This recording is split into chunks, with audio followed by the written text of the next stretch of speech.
syahwati secara watak dan diharamkan secara pasti. Sehingga dalam pembahasan masalah zina ini ada 3 pembahasan kalau dalam tafsirnya Imam Fakhruddin Ar-Razi ini.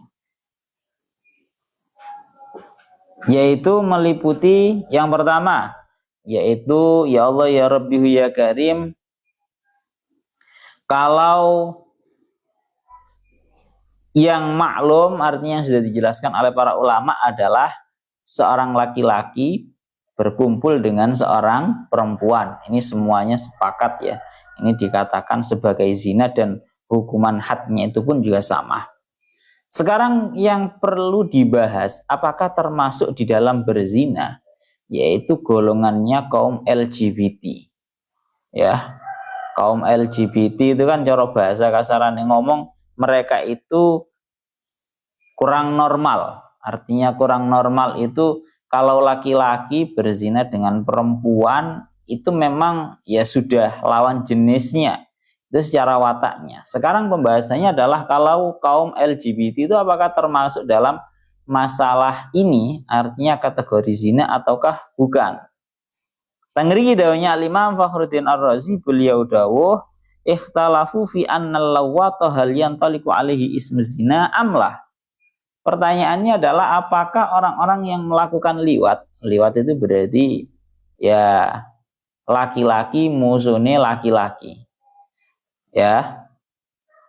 Atau nyuwun sewu bahasane saiki LGBT, maka kalau menurut pendapatnya banyak para ulama mengatakan bahwa kaum LGBT itu ketika melakukan hubungan badan laki-laki musuh laki-laki. Ini jenenge begai ya. Kemudian atau perempuan dan juga perempuan. Itu cara bahasane wong-wong ngoten niku lesbian. Itu juga tengriki dikatakan ini termasuk daripada namanya zina.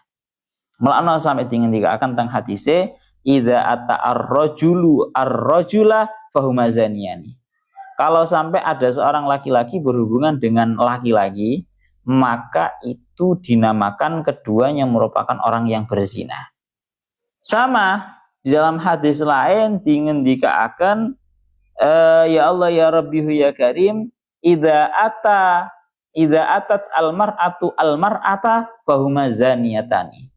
Kalau ada seorang perempuan itu melakukan hubungan dengan perempuan, sama-sama perempuan, maka kalau seperti itu fahuma zaniyatani, keduanya itu dianggap berzina. Berarti orang yang LGBT pun itu kalau dalam konsep yang ada di dalam niki napa namanya tafsirnya Imam Fakhruddin Ar-Razi itu juga dianggap dalam yang namanya zina. Sehingga konsekuensinya hukum bagaimana? Apakah sama persis? Kalau dawuhnya Al-Imam Asy-Syafi'i, Imam Fakhruddin Ar-Razi dawuh bahwa Imam Asy-Syafi'i itu dawuh tengriki dingendikaken wa alam anna lisyafi'i rahimahullah fi fi'lil lawat fi fi'lil liwat qaulani ahsahuhuma alaihi haddu zina in kana muhsanan yurjamu wa illam yakun muhsanan yujladu mi'atan wa yu'rabu aman. Saniha yuqtalu al-fa'il wal maf'ul bima sawa'un kana muhsanan aw lam yakun muhsanan. Niki lho. Jadi menurutnya Al-Imam Asy-Syafi'i itu ada 2 pendapat. Beliau pendapat tentang orang-orang yang melakukan seperti ini, artinya orang-orang yang melakukan hubungan yang kurang normal seperti ini. Menurut Imam Syafi'i, pendapat yang pertama mengatakan bahwa mereka itu yang melakukan hubungan LGBT, laki-laki versus laki-laki, perempuan dan juga versus perempuan, itu mereka dihukum seperti halnya hukumnya orang yang berzina. Berarti ya dicambuk 100 kali, terus diasingkan selama 1 tahun kalau belum muhson, ya.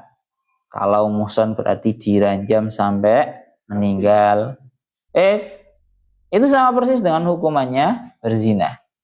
Bahkan yang pendapat yang kedua menurut Imam Syafi'i, beliau dawuh Loh, bahkan itu langsung dibunuh. Baik muhsan atau tidak muhsan, kalau ada laki-laki versus laki-laki, perempuan versus perempuan, itu langsung dibunuh.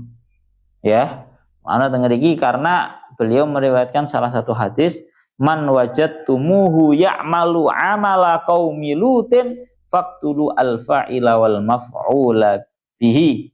Barang siapa dari kalian yang menemukan pekerjaannya kaum Lut, maka hendaknya kamu membunuh orang yang melakukan dan korbannya.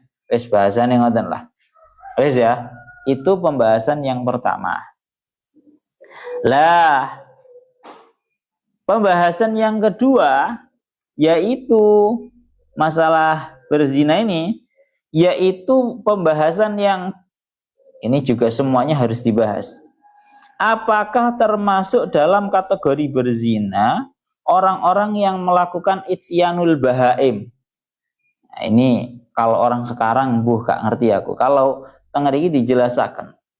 Isyanul bahaim itu orang-orang yang melakukan hubungan dengan hewan. Nah, orang-orang yang melakukan hubungan dengan hewan.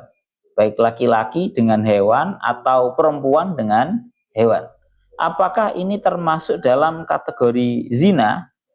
Ternyata tengah ini dikatakan kalian Al-Imam Fakhruddin Ar-Razi, ajma'atil ummatu ala hurmati isyanil bahaim. Secara sepakat para ulama mengatakan isyanul bahaim, orang yang melakukan hubungan dengan hewan itu hukum haram. Laki-laki dengan hewan atau perempuan dan itu hukumnya haram secara sepakatnya para ulama. Lah, cuma yang dibahas adalah masalah hukumannya. Kalau menurutnya Imam Asy-Syafi'i, hukumannya itu menurut satu pendapatnya dari beliau, yajibu wali Syafi'i rahimahullah fi uqubatihi aqwalun ahaduma yajibu alaihi haddu zina wa yarjamu al-muhsan wa yujladu ghairul muhsan wa yugharrab. Lalunya Imam Asy-Syafi'i menurut satu pendapat mengatakan bahwa sama persis dia itu dihukumi zina. Jadi ora oleh plus hukumannya persis dengan hukuman zina. Tapi menurutnya pendapat yang lain mengatakan bahwa isyanul bahaim atau melakukan hubungan dengan hewan itu tidak bisa dikatakan zina sehingga hukumannya tidak boleh disamakan dengan zina. Ya, itu yang nomor 2, berhubungan dengan hewan. Yang nomor 3, yang terakhir, tengeri dengan dikatakan as-sahku minan niswani wa isyanul maitati wal istimna'i bil yadi la yushra'u fiha illa ta'zir. Adapun yang namanya as-sahku minan niswan wa isyanul maitah, ya, musahaqah lah cara bahasan ini ku.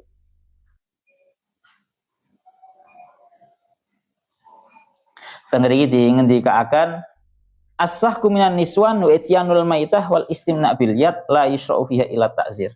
Adapun selain yang itu tadi yang sudah disebutkan tadi, seperti tindakan kalau tengeri ngendikaken istimna' bil yad, melakukan onani dengan tangan dan semisalnya, maka itu tidak dinamakan dengan zina, itu hanya hukumannya hanyalah ditakzir. Wes, ini macam-macam masalah pembahasan masalah zina. Sekarang kita mulai bahas masalah hukumnya ya. Hukumnya tengeriki perlu kita ketahui bahwa hukumnya zina itu kalau pada zaman dahulu di awal-awal Islam, hukumannya adalah wa'lam annahu kana fi awalil islami uqubatuz zani al-habsa ilal mamati fi haqqis sayyib wal adza fi haqqil bikri. Kalau pada zaman dahulu, di awal-awal Islam, hukuman bagi orang yang berzina adalah dipenjara sampai meninggal bagi seorang perempuan yang sudah tidak perawan lagi. Ambangan ngomong wis muhsan tidak pernah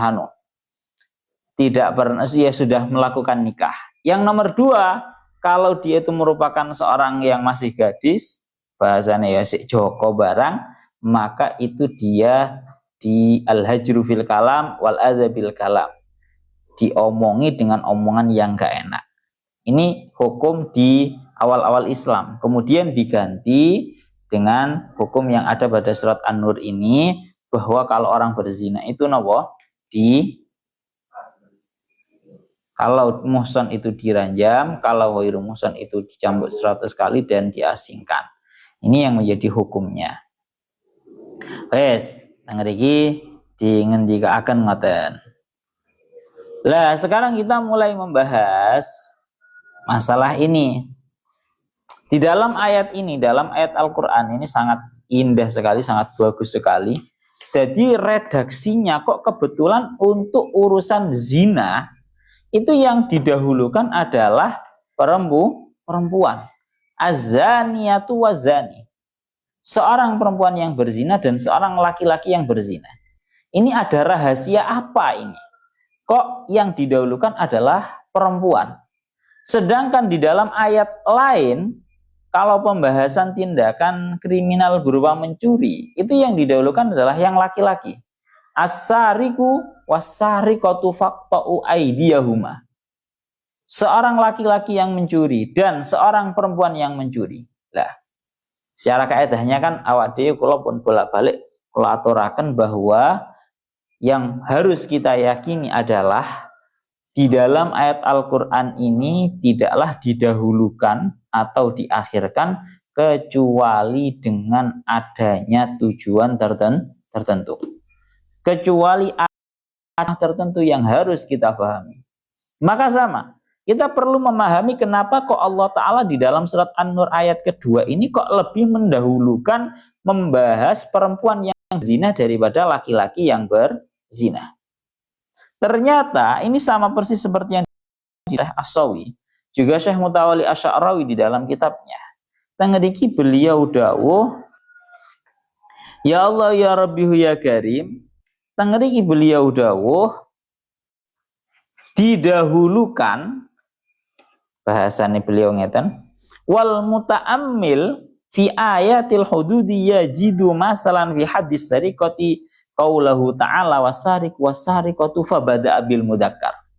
Orang yang mau berpikir, berangan-angan mengenai di dalam ayat-ayatnya Allah Ta'ala, seperti dalam surat Al-Maidah ayat 38, wasariq wasariqatu, dan laki-laki yang mencuri dan perempuan yang mencuri. Maka dalam ayat ini Allah Ta'ala mendahulukan laki-laki. Amma fi hadis zina, adapun dalam had zina, faqala, maka Allah Ta'ala dawuh az-zaniyatu waz-zani. Fabada'a bil mu'annas. Kok pembahasan zina ini yang didahulukan adalah perempuan yang berzina, didahulukan atas laki-laki yang berzina. Ini kenapa? Lima da'al ikhtilafu fit ta'bir al-Qur'ani. Kenapa ini kok ada perbedaan? Kalau dalam pembahasan pencurian itu kok yang didahulukan laki-laki, kalau dalam pembahasan berzina itu kenapa kok yang didahulukan itu perempuan? Tengeri dingin akan qalu li anna daurul mar'ati fi mas'alati zina a'dhamu wa madkhaluha awsa'. Nih, karena godaan seorang perempuan di dalam menghasilkan yang namanya zina itu andil mereka sangatlah banyak. Napa? Andil mereka itu sangatlah banyak, sangatlah lebih besar. Jadi cara bahasa kasarane ngomong, uang itu ngelakoni zina. Itu tidak lain tidak bukan gara-gara lebih besar. Alasannya tidak lain tidak bukan karena godaannya perempuan. Ini nggak usah melakukan pembelaan antara laki-laki dan perempuan, nggak perlu. Ini kita sedang membahas takbir Al-Qur'ani, peredaksian Al-Qur'an. Kita tidak menyalahkan, tak baleni maneh bahasa ngeten. Kita laki-laki tidak menyalahkan perempuan sing senengane budo. Kita juga tidak menyalahkan murni gara-gara salah wong wedok mboten. Tapi secara garis globalnya mawon, ini ayat Al-Qur'annya seperti itu. Bahasa kasaran ngomong ngeten lho, Pak. Wong wedok iku aja ditutupi. Maksudnya aja dibuka dalam keadaan terbuka auratnya. Dalam keadaan tertutup saja. itu masih banyak sekali laki-laki yang tergoda padahal wis ditutup. Bahkan kalau perlu dalam keadaan bercadar pun itu seorang laki-laki masih banyak yang cara bahasanya tergoda. Apalagi kalau dalam kondisinya seorang perempuan itu terbuka auratnya. Anjen kan syahwat, kalau syahwatnya perempuan itu kan nang duit tuh Pak. Syahwatnya wong wedok itu senengane duit. Lah syahwatnya wong lanang itu ya wong wedok. Karena memang tak omong nih, wong wedok itu aja dalam keadaan aurat terbuka. Dalam keadaan aurat tertutup saja loh. Dalam keadaan aurat tertutup saja banyak laki-laki yang cara bahasanya sudah tergoda. Mulanya tenggeri kita ngendikakan Allah Ta'ala mendahulukan di dalam ayat ini pembahasan perempuan yang berzina. Alasannya karena dalam urusan berzina ini penyebab utamanya, penyebab yang paling besar adalah perempuan.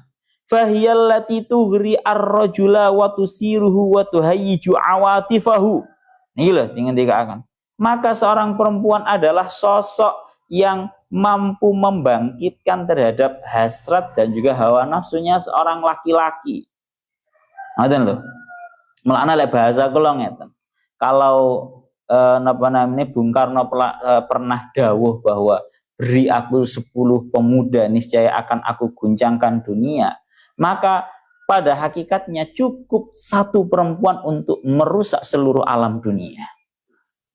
Nek wong lanang Pak, lek cara jarine Bung Karno butuh 10 pemuda untuk mengguncangkan dunia ini. Tapi kalau perempuan untuk mengguncangkan seluruh dunia ini, cukup satu perempuan saja. Kita bisa lihat dalam cerita-ceritanya seperti Bani Israel dan juga yang lainnya, yang asalnya mereka itu orang-orang yang baik, hancur gara-gara cuma satu perempuan. Kalau lanjutkan malih. Mulakno tengeri tinggal akan mata. Sekali lagi gara-gara perempuan. Aku ini gak bahas masalah nyalah-nyalahno lho nggih. Ojo salah paham. Sekali lagi yang paling banyak penyebab terjadinya zina adalah gara-gara perempuan yang suka mengumbar nafsunya. Seorang perempuan yang tanda kutipnya perempuan itu sudah kehilangan malunya. Orang kan bahaya tuh Pak. Kalau niki sering tuh. Kalau laki-laki itu syahwatnya satu dan lebih banyak akalnya. Sedangkan kalau perempuan itu syahwatnya banyak, hanya saja ditutupi oleh rasa malu. Lah nek wong wedok iku wis orang duwe malu, yang ada cuma syahwatnya yang besar, wis naudzubillahi min dzalik. Cara bahasa kasarane ngomong lek ana wong lanang ngono lho Pak. Dekne sedang termabukkan oleh hasratnya. Dekne gak iso nglakoni apa-apa. Nggodha wong wedok ya akeh-akehne wong wedok ora gelem. Tapi kondisi ini akan terbalik ketika justru yang memiliki hasrat yang sedang dimabuk oleh hasrat hawa nafsunya adalah seorang perempuan, dan nyon sewu tanda kutipnya dia sudah kehilangan rasa malunya. Wah, dengan mudahnya dia mengajak seorang laki-laki siapapun itu. Ngoten lho. Ya. Tengeriki dingendika akan ngoten. Oleh karena itu di dalam hati awak dhewe, Pak, lidzalika amara al-haqqu tabaraka wa ta'ala ar-rijala bi ghaddil basar wa amara an-nisaa bi adami ibda'iz zina. Niki lho. Jadi dalam perintah syariat awak dhewe, laki-laki itu diperintahkan untuk menutup mata. Sedangkan perempuan itu dilarang untuk menampakkan keindahan-keindahan tubuhnya, kemolekan tubuhnya. Paham toh berarti? Dari perintah ini loh Pak, laki-laki diperintahkan untuk menutup mata, kalau perempuan dilarang atau diperintahkan agar tidak menampakkan keindahan-keindahan dari tubuhnya. Lah monggo saiki wis karo dilanggari. Akhirnya bagaimana? Yang perempuan itu dengan bangganya menampilkan keindahan-keindahan tubuhnya, atau bahkan nyuwun sewu sampai bahkan wis masih sik kudungan, bahkan sik cadaran, atau bahkan wis muda mereka dengan bangganya menampilkan keindahan-keindahan tubuh. Sing ora kudungan sampai meh udo. Sing kudungan atau bahkan sing sampai cadaran, banyak yang pakai baju yang cara bahasane metet. Kan ngoten. Ini yang terjadi. Ini yang perlu dipahami bahwa tugasnya ini beda. Lek lanang iku diperintahkan untuk menutup mata, kalau perempuan itu diperintahkan agar menutup keindahan-keindahan tubuhnya. Lah nek wong wedok iku wis menampakkan keindahan-keindahan tubuhnya, itu tandanya dia sudah mulai cara bahasane melakukan tipuan dan juga godaannya untuk para laki-laki. Itu buat apa sih, Rek? Bon. Aslinya dalam hal ini kalau dilanjutkan, adapun dalam kondisi melanut ngeriki nggih, dzalika liyasuddana wa fidahadil jadimah wa yamna'a asbabaha.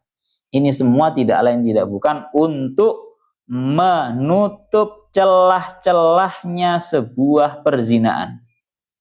Wis toh, kalau ingin menutup celah perzinaan, itu ya caranya cuma ini tok. Perintah syariat awak dhewe. Sing lanang merem ora ndelok, sing wedok ojo menampilkan keindahannya. Wis, niku ngoten. Kula lagi bolak-balik tak omong. Wong wedok iku ojo menampakkan keindahannya. Upamane sampai nggak kelambi bedet, upamane sampai memperlihatkan auratnya. Orang perempuan itu diem saja loh. Dalam kondisi tertutup pun, itu laki-laki masih akan tergoda. Nah, apa maneh buka dan seterusnya, itu namanya sangat bahaya. Wes, mulano kalau kita membahas masalah hukum memosting itu ya jelas haram. Memosting perempuan-perempuan yang memosting auratnya, memosting dia tertutup tapi ini posisi pakai baju yang bedet. Itu haramnya bukan hanya sekedar haram, tapi dia haramnya bukan hanya dari segi membuka auratnya, tapi juga haramnya di setiap orang yang melakukan tindakan maksiat gara-gara dia mendapatkan ganjarannya juga, mendapatkan dosanya juga. Wes, ngerti ngoten nggih? Situ bedanya. Jadi kalau dalam azaniyat wa zani didahulukan yang perempuan, karena dalam urusan berzina itu alasan terkuatnya adalah tidak lain tidak bukan adalah gara-gara godaan perempuan. Yang nomor 2, kalau dalam asarik wasariqat itu didahulukan laki-laki karena yang asarik wasariqat itu di situ merupakan tindakan mencuri. Tindakan mencuri itu butuh tenaga. Tenaga yang memiliki tenaga yang besar untuk mencuri itu adalah laki-laki. Sehingga yang didahulukan adalah as-sariqu, seorang laki-laki yang mencuri. Ini ngoten ya. Iki ora salah-salahan, tapi masing-masing punya tugasnya sendiri-sendiri. Wong wedok masih yang nggudo kaya apa? Rongane. Wong wedok masih yang nggudo kaya apa? Lek perlu sampai wis dibuka nih aurate seperti yang sudah pernah saya ceritakan. Tapi kalau seorang laki-laki itu merupakan orang yang menutup matanya, menutup penglihatannya, dan merupakan orang yang takut terhadap Allah Ta'ala, niscaya tetap tidak akan tergoda.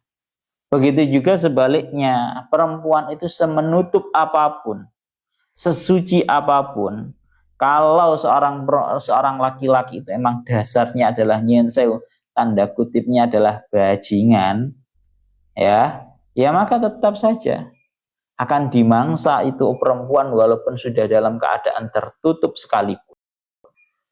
Ya cuma secara garis globalnya nopo, dalam hal ini yang sangat berperan besar tentang terjadinya zina adalah seorang perempuan,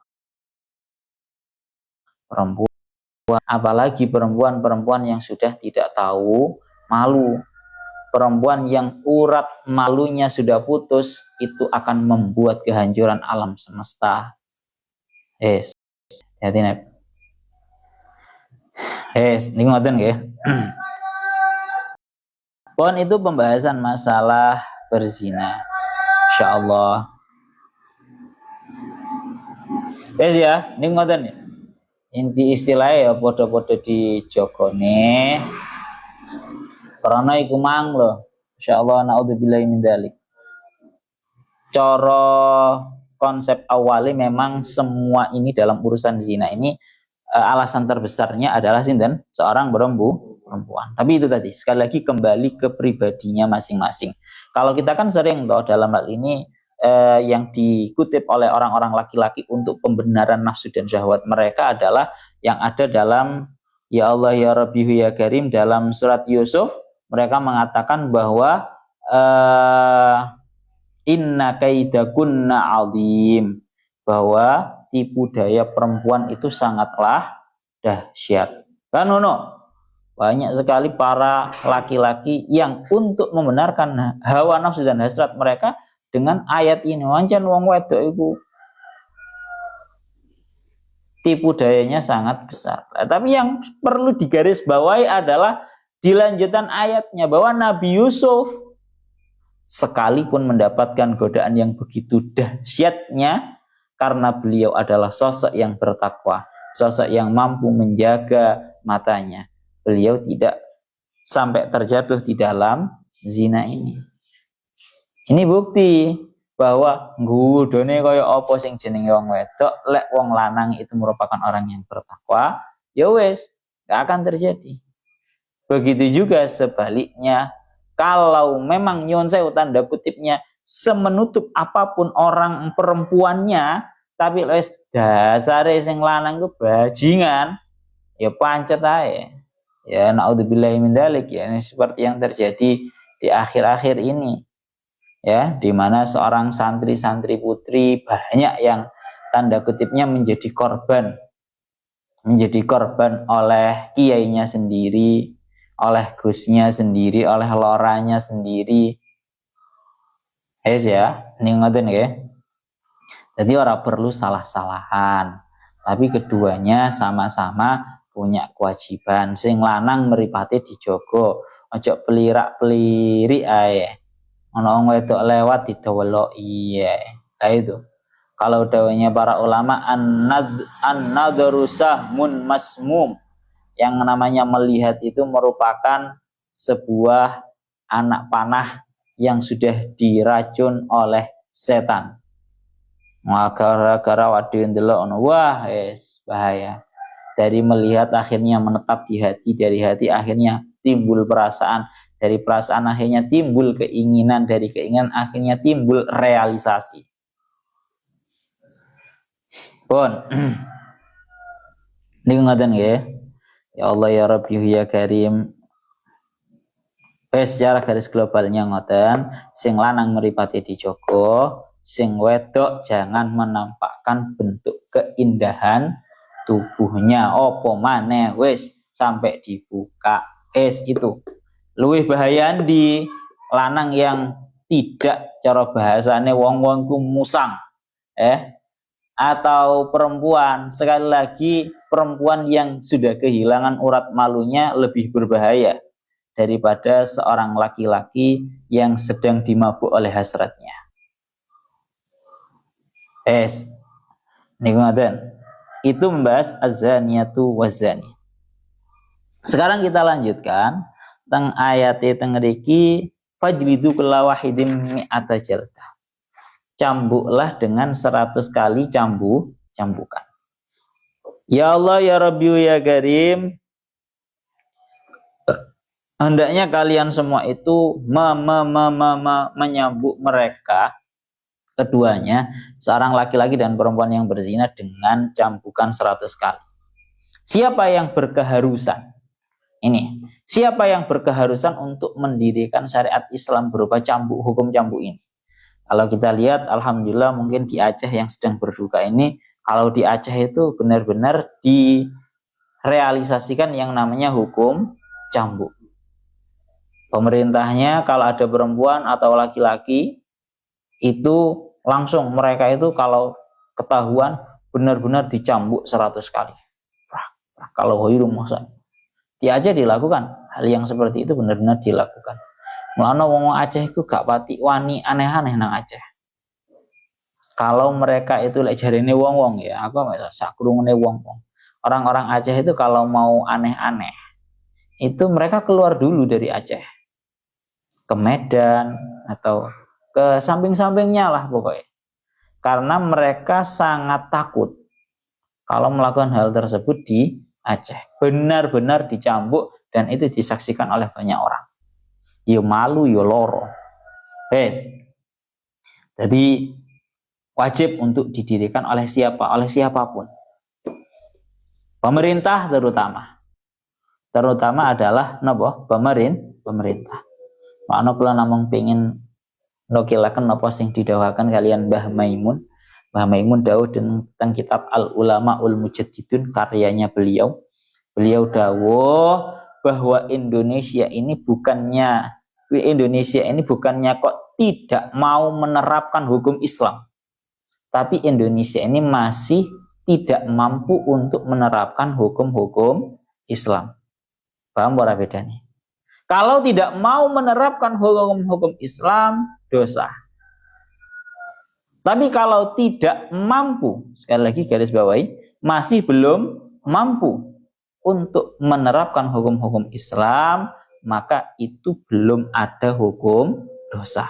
Kalau norek dawuhnya Mbah Maimun, maka bagi siapapun dari kita, terutama bocah-bocah santri kita wajib untuk berjuang, memperjuangkan agama ini biar bisa didirikan di negara Indonesia ini. Caranya bagaimana? Kita santri harus ada cita-cita nanti, aku tak jadi wali kota, aku tak jadi DPRD atau DPR.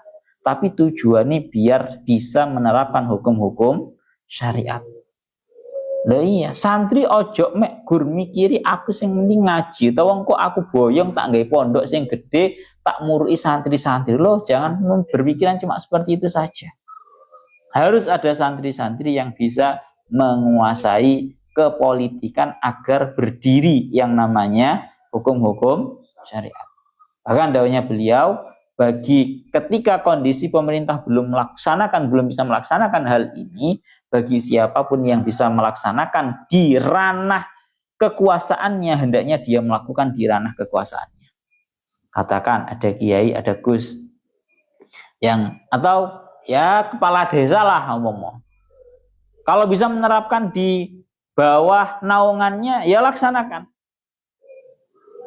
Ya, jadi kades, marono kok arek desane kok ana sing nglakoni koyo ngono kuwi, lakukan yang namanya hukum cambuk. Terapkan hal yang seperti itu di dalam naungan atau kekuasaan kita. Ya Allah ya Rabbi ya Karim. Jadi mulakno dawuh para ulama, dawuh Syekh Muhammad Al-Asy'ari nang ngriki fajlidu, kalian semua, bukan waliyil amri saja yang diperintahkan. Ya Allah ya Rabbi ya Karim, dilanjutkan malih fajlidu. Sekarang pembahasan sing jenenge menyambuknya.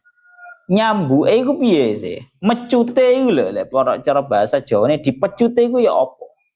Dawuhnya Imam Fakhruddin Ar-Razi teng mriki ngendikaken, mecute iku mang tidak boleh terlalu keras, juga tidak boleh terlalu lembek.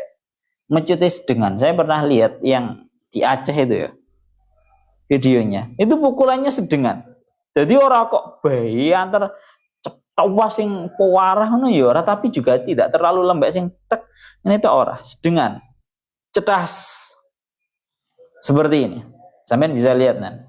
Jadi cara memukulnya tidak boleh terlalu keras yang bisa menyebabkan patah tulang, juga tidak boleh terlalu lembek yang tidak terasa. Jadi pembahasan masalah ya Allah ya Rabbi ya Karim ini, masalah penyambukannya itu melalui beberapa aspek. Yang pertama pembahasan mengenai cara pemukulannya. Yang nomor dua benda yang digunakan untuk menyambuk. Yang nomor tiga tempatnya di daerah mana dari anggota tubuh ini. Ya. Kemudian bolehkah dicicil? Nah niki, bolehkah 100 kali itu dicicil?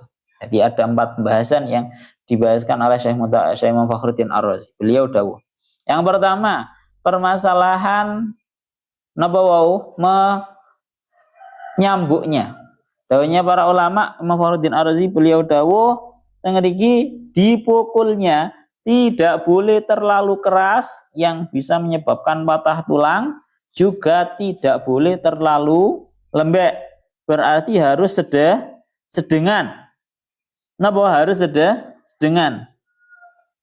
Cara bahasane beliau teng mriki beliau dawuh ndi mangsa.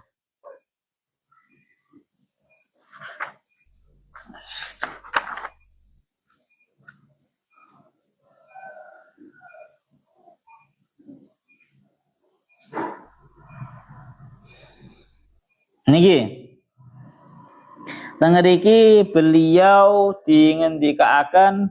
ngendika bahwa ojo terlalu keras juga ojo terlalu lembek, itu yang pertama. Yang kedua, alatnya itu menggunakan apa? Teng mriki menggunakan as-saut, asyat atau as-saut, atau bahasane menggunakan cambuk bebas. Mungkin kalau di pundi jenenge Aceh itu yang digunakan adalah seperti rotan, baik rotan yang agak besar atau rotan yang agak kecil. Teng mriki dawuhnya beliau, rotannya itu sebisa mungkin jangan rotan yang baru. Krono rotan lek si anyar iku waduh, si atos-atose, Pak. Gawe ngepuk ping sepisan iku lompor. Jadi jangan menggunakan rotan yang masih baru, yang masih sangat keras, juga jangan menggunakan rotan yang sudah lama yang corono selembek wis gak kuat blas. Itu alat memukulnya. Yang nomor 2, di tempat mana ini yang dipukul, yang dicambukkan? Teng mriki ngendikaken bebas di tempat manapun, yang penting syaratnya satu, dan ditetapkan dalam satu tempat sebisa mungkin. Ya Allah ya Rabbi ya Karim, ditempatkan di beberapa tempat. Jadi ojo sampai dalam melakukan eksekusi cambuk ini cuma di bagian belakang, apa iki jenenge, geger punggung tok di satu tempat, ojo. Mati, Pak. Isak-isak mati. Dan hendaknya menjauhi memukul di tempat-tempat yang bisa ada potensi meninggal, seperti di wajah, kemudian di perut, kemudian di kemaluan. Jangan sampai mengenai tempat-tempat yang berpotensi membunuh itu, menjadi terbunuh. Ya, jadi boleh di bagian manapun. Yang penting jangan wajah, perut, dan juga kemaluan, karena itu tempat yang sangat sensitif. Kalau itu yang dipukul bisa meninggal. Dan jangan ditetapkan pada satu tempat. Yang terakhir, apakah boleh dicicil? Ya, hukumannya itu 100 kali. Apa boleh dicicil sedina 5 koyo ngono kuwi apa oleh? Denger iki dikaaken falau farraqa siyatal haddi tafriqan la yahsul bi at-tangkil mislu ayyudraba kullu yaumin sautan aw sautaini la yuhsabu wa in daraba kullu yaumin 20 aw aksara yuhsabu wal aula alla yufarraqa. Denger iki dikaaken ya Allah ya Rabbi ya Karim, yang namanya penyambukan itu tidak boleh kalau dipisah-pisah sekiranya tidak menyebabkan seseorang itu menjadi jera. Paham ora, Pak? Lah nek model cicilane iku mang sedina dipukul dicambuk 5 kali. Marono meneh 5 kali. Loh, orang itu tidak merasa jera. Ora loro, Pak. Mesdina mek 5 ya mari. dicicil ya marono wis mari. Tapi kalau model pencicilannya itu tetap dengan pencicilan yang sifatnya itu membuat seseorang itu jera seharinya 20 kali. Wah, cambuk 20 kali gue lowor lho wisan. Itu kalau seperti itu tetap boleh. Nanti nggih oleh dicicil. Wes, kalau ibu-ibu yang masih hamil atau kondisi orang yang bersalah itu masih dalam keadaan sakit,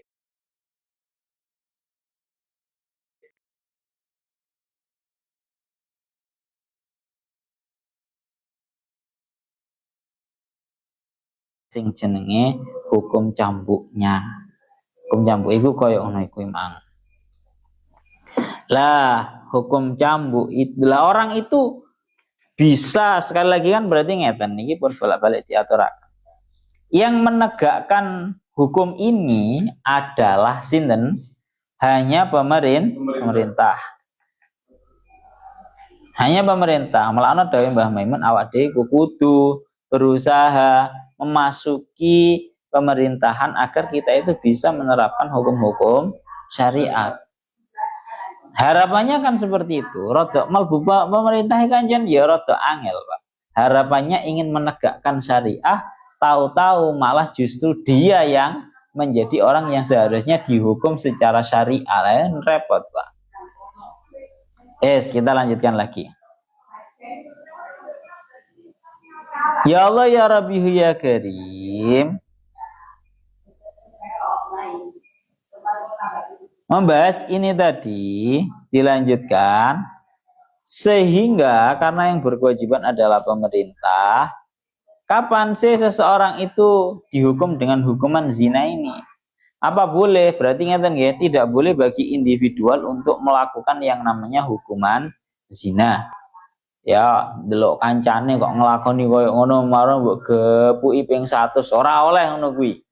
Kita tidak memiliki kekuasaan ranah yang seperti itu, nggak boleh. Sehingga tengeriku dilanjutakan, orang itu nanti akan dihukum dengan zina ketika yang pertama dengan 3 hal ya. Yang pertama, seorang pemimpin sendiri yang melihat hal tersebut. Cara bahasanya awak dhewe ngono biasane polisi yang melakukan penggerbekan, baik itu di tempat-tempat kos, tempat-tempat penginapan. Seorang pemimpin yang langsung mengetahui dan melihat hal tersebut benar-benar terjadi. Yang nomor 2, yaitu dengan adanya pengakuan. Kalau ada orang ngaku berzina, ya wajib dia langsung untuk dihukum. Yang nomor 3, yaitu dengan adanya saksi. Pun wes aja tawa-tawa, pun intinya ngaten. Itu pembahasan yang nomor 1. Pembahasan yang nomor 2 adalah wala ta'khudkum bima ra'atum fi dinillahi in kuntum tu'minuna billahi wal yaumil akhir. Jangan ada yang merasa kasihan di dalam memberlakukan hukumnya Allah ini. Wong saiki ku aneh.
lakoni kados ngeten niku krana mengasihi terhadap para hamba-hambanya jenengan.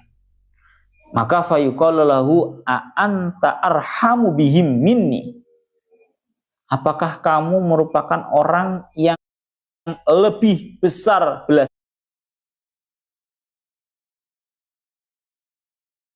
kasihnya daripada aku Allah?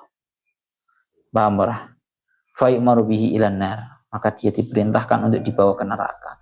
Gayane koyok sok merasa belas kasih, padahal sebenarnya Allah Ta'ala lah yang lebih besar kasih sayang terhadap para makhluk.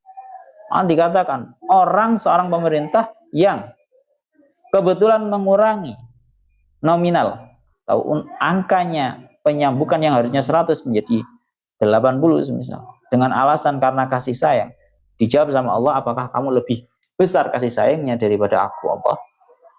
Kemudian juga dilanjutkan, wa yu'ta biman zada sautan, didatangkan terhadap orang yang menambahkan cuma 1 kali pukulan cambukannya. Dikatakan fayuqal lahu lima fa'alta dzaka, kenapa kamu menambahkan jumlah cambukannya? Maka dia menjawab lian tahuan ma'asik, agar mereka itu berhenti dari tindakan maksiatnya. Maka Allah Ta'ala menjawab terhadap mereka, fayaqulu anta ahkamu bihi minni, apakah kamu itu merupakan orang yang lebih bijaksana daripada aku Allah? Maka dia juga tidak bisa menjawab. Juga dimasukkan ke neraka. Terakhir, wal yashhad azabahu ma ta'ifatum minal mu'minin. Tindakan penyambukannya itu hendaknya disaksikan oleh orang banyak, 3 atau 4. Supaya nopo, yaitu tadi loh, yang saya oleh bahasanya, supaya ini disaksikan orang sehingga ini menjadi pelajaran. Pun bolak-balik kula atur nih, didik sing jenenge menungso iki, nep iling-ilingen tenanan. Didik sing jenenge menungso iku dengan 2 sayapnya. Artinya ya dialus dengan dipingin-pingini janji-janji yang baik. Mulai isok api ranking ngono semisal ya, kok tak kei dhuwit 100.000. Kok tak tukokno sepeda motor, kok tak tukokno sarung api. Dan yang kedua juga harus menggunakan sayap kiri, yaitu jalur ketegasan. Saya tidak mengatakan kekerasan, tapi ketegasan. Kowe ambek males saya Jawa atau sing umpam bahasa kasar ngomong. Ya ini cara mendidik harus seperti ini. Jadi seimbang antarane tegas dan juga napa jenenge diberi ganjaran dan diberi ancaman. Antara janji dan ancamannya itu harus podo. Maka sama. Niki ngoten nggih. Jadi hendaknya disaksikan oleh beberapa orang. Pun iki benjing ada masih banyak pembahasan ini. An-Nur ini pokoknya harus dipelajari, terkhusus untuk para perempuan. Pun ya Allah ya Rabbi ya Karim, azani la yankihu illa zaniyatan aw musyrikatan wa zaniyatu la yankihu illa zanan aw musyrik wa hurrima dzalika 'alal mu'minin. Ilauna wallahu a'lam bissawab.